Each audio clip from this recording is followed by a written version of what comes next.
Hi, welcome to Artisan Value Chain Journey Map, a prototype using slow color as an example. So slow color, it's an example I'm just going to use as we walk through this prototype. The artisan value chain, how does one make sense of all the different interactions and component parts that go on in this value chain? How do we do this with symbols? How do we do it visually? How do we bring a design thinking approach to understanding the artisan value chain? Imagine all of these little symbols are actually just stickers that we can easily on the ground with stakeholders using paper and pencil and our little lexicon of stickers actually start to draw out some of this value chain and just start to understand some of the give evidence to some of the relationships and some of the component parts going on.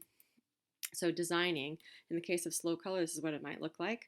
We would have our social entrepreneur Sanjay, our master weaver Mantri Babu. They're working with something from Indian heritage, something that weavers have been producing for a long time, but the sort of fit and design direction for this is coming from slow color itself, not from the artisans directly.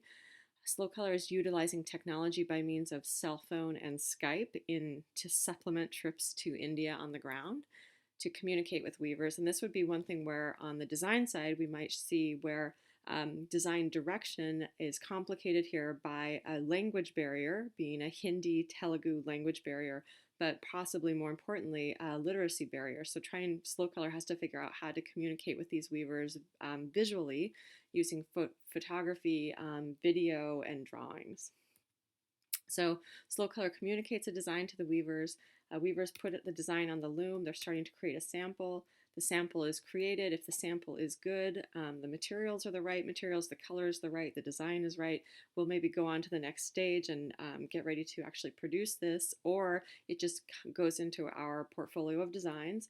If it's not something that we're happy with, or there's something with the materials or whatnot, we'll stay in this stage for a while and continue to iterate here. So what we could do with this is, understand the dollars and units exchanged, understand where capital is kind of going in and out here.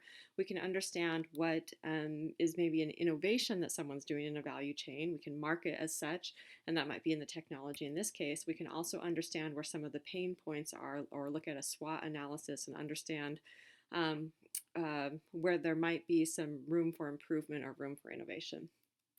And then we could continue all the way through understanding all the dimensions of sourcing here. I'm not going to I'm not going to narrate the entire animation here just to get a little bit smaller video size I can easily share with you all on the web. But same thing, you could highlight where some cautionary pieces were, where there's innovation, understanding, really just telling the story about even the capital piece, understanding how long people are carrying costs for between raw material to finished product.